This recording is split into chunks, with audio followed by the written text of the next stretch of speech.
Hi നമസ്കാരം. എൻ്റെ പുതിയൊരു വീഡിയോയിലേക്ക് എല്ലാവർക്കും ഒരിക്കൽ കൂടി സ്വാഗതം. അപ്പോൾ ഫിംഗർ പ്രിൻറ്റ് സെർച്ചറുമായിട്ട് ബന്ധപ്പെട്ട കാര്യങ്ങൾ നമ്മൾ ഓൾറെഡി നിങ്ങളോട് കമ്മ്യൂണിക്കേറ്റ് ചെയ്തിട്ടുണ്ട് കഴിഞ്ഞ വീഡിയോകളിലൊക്കെ ആയിട്ടല്ലേ.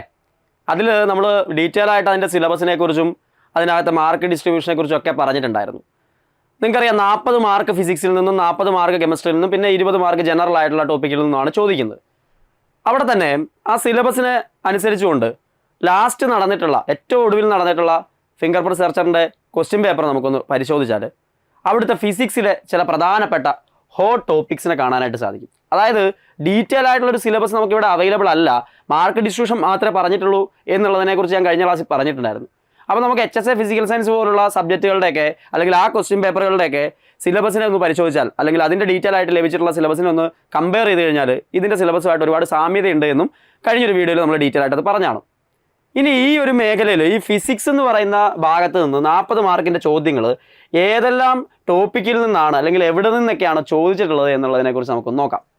അതായത് ഇവിടെ നമുക്ക് നോക്കിയാൽ കാണാൻ പറ്റും 22 ക്വസ്റ്റ്യൻസ് വന്നിരിക്കുന്നത്. അതായത് ഔട്ട് ഓഫ് 40 ആണ്. 40 ചോദ്യങ്ങളിൽ 22 ചോദ്യങ്ങൾ വന്നിരിക്കുന്നത് NCERT ടെക്സ്റ്റ് ബുക്കിൽ നിന്നാണ്.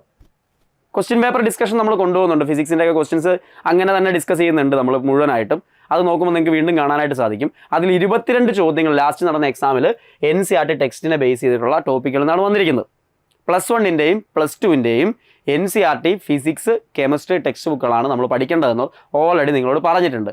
അതിൽ NCERTയുടെ +1ൻ്റെയും +2ൻ്റെയും ടെക്സ്റ്റ് ബുക്കുകളിൽ നിന്നാണ് 22 ചോദ്യങ്ങൾ കഴിഞ്ഞ തവണ വന്നിട്ടുള്ളത്. അതേപോലെ തന്നെ ഡിഗ്രി ലെവലിലേക്ക് ഉയരുന്ന ഒരു 11 ചോദ്യങ്ങൾ, അതും നമ്മൾ NCERT ടെക്സ്റ്റ് ബുക്കിൽ പഠിക്കുന്ന ടോപ്പിക്കുകളാണ്, പക്ഷേ അതിൻ്റെ ഹയർ ലെവൽ ചോദ്യങ്ങൾ വന്നിട്ടുണ്ട്. ഒരു 11 ചോദ്യങ്ങൾ NCERT ടെക്സ്റ്റ് ബുക്കിലെ ടോപ്പിക്കുകൾ തന്നെ, എന്നാൽ അതിൻ്റെ ഹയർ ലെവലിലായിട്ടുള്ള ടോപ്പിക്കുകളാണ് വന്നിട്ടുള്ളത്. അപ്പോൾ ക്വാണ്ടം മെക്കാനിക്സ് പോലുള്ള, തെർമോഡൈനാമിക്സ്, സ്റ്റാറ്റിറ്റിക്സ് പോലുള്ള, അതുപോലെ ചില ക്വസ്റ്റ്യൻസ് ഇപ്പോൾ നാനോ ട്യൂബ്, ലേസർ പോലുള്ള ടോപ്പിക്കുകൾ എന്നൊക്കെ വന്നിട്ടുണ്ട്. അതൊക്കെ കുറച്ചുകൂടി ഡിഗ്രി ലെവലിലേക്ക് ഉയരുന്ന ടോപ്പിക്കുകളാണെന്ന് നമുക്ക് മനസ്സിലാക്കാനായിട്ട് സാധിക്കും. അങ്ങനെ ഒരു 11 ക്വസ്റ്റ്യൻസ് ഹയർ ലെവൽ ക്വസ്റ്റ്യൻസ് വന്നിട്ടുണ്ട്. പിന്നെ ജനറൽ ആയിട്ടുള്ള സയൻസ്, ഫിസിക്സ് ആയിട്ടുള്ള റിലേറ്റഡ് ആയിട്ടുള്ള ജനറൽ ആയിട്ടുള്ള കാര്യങ്ങൾ ഒരു 7 ക്വസ്റ്റ്യൻസും വന്നിരിക്കുന്നത് നമുക്ക് കാണാനായിട്ട് സാധിക്കും.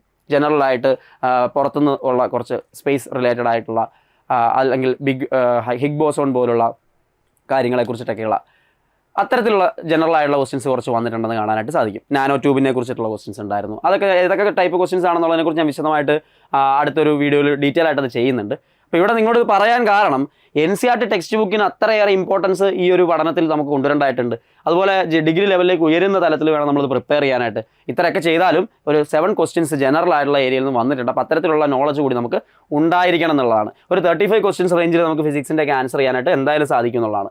ഇനി വീണ്ടും ഈ 40 മാർക്കിൻ്റെ ചോദ്യങ്ങളിൽ ഞാൻ പറഞ്ഞല്ലോ 22 മാർക്ക് NCERT, 11 മാർക്ക് ഡിഗ്രി ലെവലിലേക്ക് ഉയരുന്ന NCERTയിലെ ടോപ്പിക്കുകളാണ്, പിന്നെ 7 ജനറൽ വന്നെന്ന് പറഞ്ഞു. അതിൽ തന്നെ ഫിസിക്സിൽ ഓരോ ടോപ്പിക്കിൽ നിന്നും എത്ര മാർക്കിൻ്റെ ക്വസ്റ്റ്യൻസ് വന്നു എന്നുള്ളത് നമുക്ക് നോക്കാം. ഇവിടെ മെക്കാനിക്സിൽ നിന്ന് 3 ക്വസ്റ്റ്യൻസ് ആയിരുന്നു ഉണ്ടായിരുന്നത്. 3 ക്വസ്റ്റ്യൻസ് ആണ് മെക്കാനിക്സ്. ഇപ്പോൾ മോഷനിൽ നിന്നും അങ്ങനെ വലിയ കാര്യമായിട്ടുള്ളൊരു ചോദ്യം ഉണ്ടായിരുന്നു. റൊട്ടേഷൻ ഡൈനാമിക്സുമായിട്ട് ബന്ധപ്പെട്ട് ചോദ്യം ഉണ്ടായിരുന്നു. പിന്നെ വേവ്സ് ആൻഡ് ഓസിലേഷൻ പോലുള്ള ഭാഗത്തു നിന്നൊക്കെ ക്വസ്റ്റ്യൻസ് വന്നിട്ടുണ്ടായിരുന്നു. അവിടെ 3 മാർക്ക് മെക്കാനിക്സിൻ്റെ ഭാഗത്തു നിന്നുള്ള ക്വസ്റ്റ്യൻസ് കാണാനായിട്ട് സാധിക്കും. അതുകൊണ്ട് തന്നെ NCERTയിലെ മെക്കാനിക്സിൻ്റെ ഏരിയ വലിയൊരു ഏരിയയാണ്. അതിനെ വിശദമായിട്ട് പഠിച്ചാൽ മാത്രമാണ് ആ 3 ക്വസ്റ്റ്യൻസ് നമുക്ക് അറ്റൻഡ് ചെയ്യാനായിട്ട് പറ്റുമായിരുന്നു.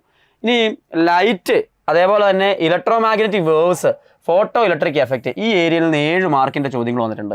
ലൈറ്റിൻ്റെ ക്വസ്റ്റ്യൻസ് അങ്ങനെ തന്നെ ചോദിച്ചിട്ടുണ്ട്. ഇലക്ട്രോ മാഗ്നറ്റിക് വേവ്സിൽ നിന്ന് 3 ക്വസ്റ്റ്യൻസ് വന്നിട്ടുണ്ട്. ഫോട്ടോ ഇലക്ട്രിക് എഫക്റ്റുമായിട്ട് ബന്ധപ്പെട്ടും ഈ 3 അടുത്ത ക്വസ്റ്റ്യൻസ് അവിടെ വന്നിരിക്കുന്നത് കാണാനായിട്ട് സാധിക്കും. അങ്ങനെ 7 മാർക്കിൻ്റെ ക്വസ്റ്റ്യനാണ് ആ ഒരു ഏരിയയിൽ നിന്ന് വന്നിരിക്കുന്നത്. അതും NCERT ടെക്സ്റ്റ് ബുക്കുകളാണ് ജനറലി ഉള്ളത്.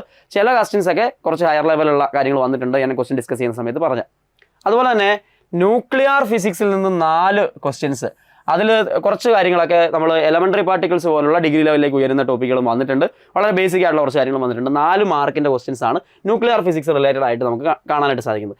ക്വാണ്ടം മെക്കാനിക്സിൽ നിന്ന് വന്നിരിക്കുന്നത് 3 ക്വസ്റ്റ്യൻസ് ആണ് ക്വാണ്ടം മെക്കാനിക്സിൻ്റെ ഏരിയയിൽ നിന്ന് വന്നിരിക്കുന്നത്. അതിൽ വളരെ ബേസിക് ആയിട്ടുള്ള ക്വസ്റ്റ്യൻസ്, പ്ലാങ്ക് കോൺസ്റ്റന്റ് പോലുള്ള കാര്യങ്ങൾ വെച്ചിട്ടുള്ള ക്വസ്റ്റ്യൻസ് അതിനകത്ത് ഉണ്ടായിരുന്നു.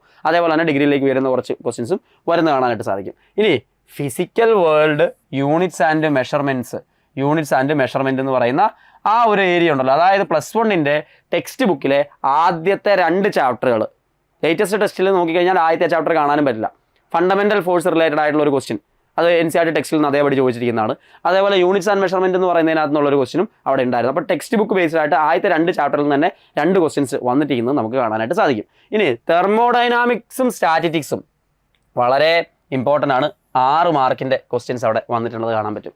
തെർമോഡൈനാമിക്സും ആ മേഖലയിൽ നിന്ന് 6 മാർക്കിൻ്റെ ക്വസ്റ്റ്യൻസ് ആണ് കഴിഞ്ഞ എക്സാമിൽ ഏറ്റവും കൂടുതൽ ചോദ്യങ്ങൾ ചോദിച്ച മറ്റൊരു മേഖലയാണ് അത് എന്ന് കാണാനായിട്ട് സാധിക്കും. ഇനി ഇലക്ട്രിസിറ്റി +2 ലെവൽ ടെക്സ്റ്റ് ബുക്കുകളിൽ നിന്ന് പ്രധാനമായിട്ടും പിന്നെ ഇലക്ട്രോണിക്സും ഇലക്ട്രിസിറ്റി ആയിട്ട് ബന്ധപ്പെട്ടുകൊണ്ട് 6 മാർക്കിൻ്റെ ക്വസ്റ്റ്യൻസ് ആണ് അവിടെ നിന്നും വന്നിരിക്കുന്നത്. ഇലക്ട്രിസിറ്റി ആയിട്ട് ബന്ധപ്പെട്ട് 6 മാർക്കിൻ്റെ ക്വസ്റ്റ്യൻസ് വന്നിട്ടുണ്ട്. അതും ടെക്സ്റ്റ് ബുക്ക് NCERT ടെക്സ്റ്റ് ബുക്കിൽ നിന്നൊക്കെയാണ് കൂടുതൽ ക്വസ്റ്റ്യൻ വന്നിരിക്കുന്നത്. ലേസറിനുമായിട്ട് സംബന്ധിച്ച് ഒരു ക്വസ്റ്റ്യനും നാനോ ഫിസിക്സുമായിട്ട് ബന്ധപ്പെട്ടുകൊണ്ട് നാനോ ട്യൂബൊക്കെ ആയിട്ട് ബന്ധപ്പെട്ടുകൊണ്ട് ഒരു ക്വസ്റ്റ്യനും എക്സ്ട്രാ ആയിട്ട് വന്നിട്ടുണ്ട്. അപ്പോൾ ഇതാണ്. പിന്നെ കുറച്ച് നമ്പർ നോക്കിയാൽ നിങ്ങൾക്ക് കുറച്ചെണ്ണം മിസ്സിംഗ് ആണ്. അത് ജനറൽ ആയിട്ടുള്ള ടെക്സ്റ്റ് ബുക്കിനൊക്കെ അപ്പുറത്തേക്കുള്ള ജനറൽ ആയിട്ടുള്ള ഫിസിക്സുമായിട്ട് ബന്ധപ്പെട്ട കാര്യങ്ങളാണ് അവിടെ ചോദിച്ചിട്ടുള്ളതെന്ന് കാണാനായിട്ട് സാധിക്കും. കുറച്ച് ക്വസ്റ്റ്യൻസ് ഉള്ളത്. അപ്പം മെക്കാനിക്സ്, അതുപോലെ തന്നെ നമ്മുടെ ഒപ്റ്റിക്സുമായിട്ട് ബന്ധപ്പെട്ട് nuclear physics, quantum mech, physical world, unit and measurement പോലുള്ള ബേസിക് ആയിട്ടുള്ള ഫിസിക്സിന്റെ ടോപ്പിക്ക്, തെർമോഡൈനാമിക്സ് പോലുള്ള പ്രധാനപ്പെട്ട ടോപ്പിക്ക്, ഇലക്ട്രിസിറ്റി, ഇലക്ട്രോണിക്സും ഒക്കെ ആയിട്ട് ബന്ധപ്പെട്ട് അതുപോലെ ലേസർ, നാനോ ട്യൂബ് പോലുള്ള ജനറൽ ടോപ്പിക്കിൽ നിന്നും ക്വസ്റ്റ്യൻസ് വന്നിരിക്കുന്നത് കാണാനായിട്ട് പറ്റും. ഇത് കഴിഞ്ഞ എക്സാമിന് ക്വസ്റ്റ്യൻസ് ചോദിച്ചിട്ടുള്ള ഹോട്ട് ആയിട്ടുള്ള ഏരിയാസ് ആണ് ഞാൻ നിങ്ങളുടെ മുമ്പിൽ പരിചയപ്പെടുത്തി. എന്നാൽ പോലും നമുക്ക് കുറച്ച് ജനറൽ ആയിട്ടുള്ള അല്ലാത്ത ടോപ്പിക്കുകളും പഠിക്കേണ്ടതായിട്ട് വരും. ഇതിൽ ചോദ്യം ചോദിക്കാത്ത കുറച്ച് മേഖലകൾക്ക് വലിയ പ്രാധാന്യം കൊടുക്കേണ്ടതായിരിക്കും. ഇപ്പോൾ ഞാൻ സിമ്പിളായിട്ട് പറഞ്ഞു കഴിഞ്ഞാൽ മെക്കാനിക്സിനെ കുറിച്ചൊക്കെ പറയുമ്പോൾ ന്യൂട്ടോണിയൻ മെക്കാനിക്സിനെ കുറിച്ചോ ലോസ് ഓഫ് മോഷനെ കുറിച്ചോ കൺസർവേഷൻ ലോസിനെ കുറിച്ചോ ഒന്നും ക്വസ്റ്റ്യൻസ് ഉണ്ടായിരുന്നില്ല. പക്ഷേ നമുക്കത് പഠിക്കേണ്ടതായിട്ട് വരും. അപ്പോൾ ആ രീതിയിൽ കുറച്ച് കാര്യങ്ങൾ എക്സ്ട്രാ ആയിട്ട് പഠിക്കേണ്ടി വരും. എന്നാൽ പോലും ഈ മേഖലകളിൽ നിന്നാണ് ചോദ്യം വന്നത് എന്നുള്ളത് മനസ്സിലാക്കാം. അപ്പോൾ ഇത് ഏറ്റവും പ്രധാനമായിട്ടും ഏത് മേഖലയിൽ നിന്നാണ് ക്വസ്റ്റ്യൻസ് വന്നിട്ടുള്ളത്, NCERT ടെക്സ്റ്റ് ബുക്കും ഡിഗ്രി ലെവലും ജനറൽ ടോപ്പിക്കുകളിൽ നിന്നാണ് വന്നിരിക്കുന്നതിൻ്റെ ഡിസ്ട്രിബ്യൂഷൻ മനസ്സിലാക്കാനായിട്ടും അതേപോലെ തന്നെ ഫിസിക്സിലെ ഹോട്ട് ടോപ്പിക്സ് കഴിഞ്ഞ തവണ ക്വസ്റ്റ്യൻ ചോദിച്ച ടോപ്പിക്സ് ഏതൊക്കെയാണ് എന്ന് മനസ്സിലാക്കാനായിട്ടുമാണ് ഈ വീഡിയോ നിങ്ങളിലേക്ക് എത്തിച്ചത്. ഇനി ഇതിനെ കഴിഞ്ഞിട്ട് ഡീറ്റെയിൽ ആയിട്ട് നമ്മൾ നമ്മുടെ ക്വസ്റ്റ്യൻ പേപ്പറിനെ വിലയിരുത്താൻ പോവാണ്. ഓരോ ക്വസ്റ്റ്യൻസിനും കഴിഞ്ഞ പ്രാവശ്യം ചോദിച്ച ഫിസിക്സിൻ്റെ 40 ചോദ്യങ്ങളും ഡീറ്റെയിൽ ആയിട്ട് തന്നെ നമ്മൾ അടുത്ത വീഡിയോയിൽ ഡിസ്കസ് ചെയ്യുന്നുണ്ട്.